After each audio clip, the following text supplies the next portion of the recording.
इसलिए जो communication skill है, विभीषण से संवाद जो राम ने किया वो साधन और साधना के बीच का संवाद है। बड़ी अद्भुत बात है। राम की शक्ति पूजा, आप में से शायद अधिकांश लोगों को पता होगा कि राम और रावण के युद्ध में एक दिन ऐसा आया था जिस दिन राम की सेना पराजित हो गई थी, तोड़फोड़ मचा दी थी रावण ने, जिस दिन रावण खुद आया था। महाप्राण निराला ने कविता लिखी है राम की शक्ति पूजा। रवि हुआ अस्त ज्योति के पत्र पर लिखा, अमर रह गया राम रावण का अपराजय समर। आज का तीक्ष्ण विदिक्षिप्र प्रकर वेग प्रखर, शतशैल शंवरणशील नील नवगर्जित स्वर, विच्युत वन्य राजीव नयन हत लक्ष्मण, लोहित लोचन रावण मदमोचन महायान। ऐसी कविता लिखी है। उस दिन सब बेहोश हो गए, सुग्रीव बेहोश हो गया, सौमित्र बेहोश हो गए, लक्ष्मण सब बेहोश हो गए। राम लौटे तो राम बहुत दुखी थे।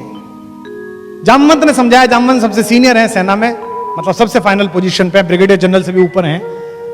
उन्होंने राम से कहा कि इतना क्यों दुखी होते हैं, वही आपका हाथ है, वही आपका तूणीर है, मार लेंगे, इसे कोई दिक्कत नहीं है। किसी किसी दिन होता है, सामने वाले का दिन होता है, किसी किसी दिन नहीं होता। राम ने कहा ऐसा नहीं है।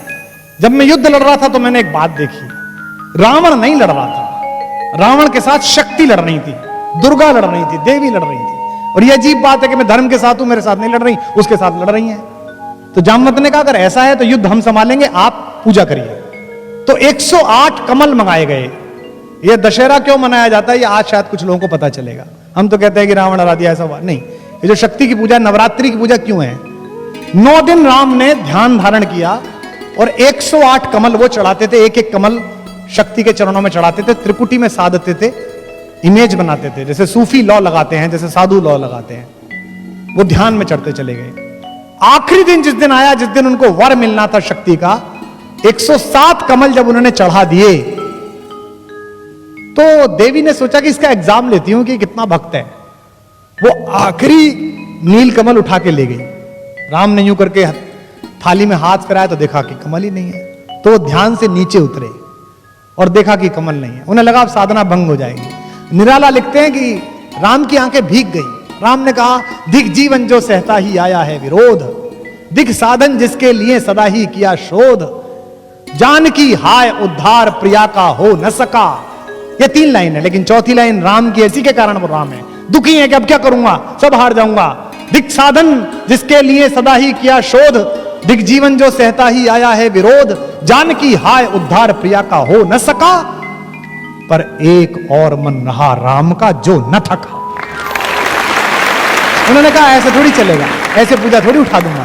तो राम ने क्या किया? राम ने कहा कि मां कहती थी मुझको राजीव नयन, मुझको कहती थी कमल के जैसे आंख वाला है मेरा बेटा, तो अभी 2 कमल के फूल मेरे पास हैं। तो राम ने अपना एक तीर निकाला अपने तरकश में से और उसको हाथ से पकड़ के उसकी फलक आंख की तरफ ले गए कि अपनी एक आंख चढ़ा देता हूं। युद्ध में विजय होनी चाहिए, सत्य जीतना चाहिए। और जब बिल्कुल आंख के पास पहुंच गया तीर और देवी को लगा कि अभी आंख निकाल लेगा, तब स्वयं दुर्गा प्रकट हुई और उन्होंने हाथ पकड़कर कहा होगी जय होगी हे पुरुषोत्तम नवीन, के महाशक्ति राम के बदन में हुई। अपने अपने अपने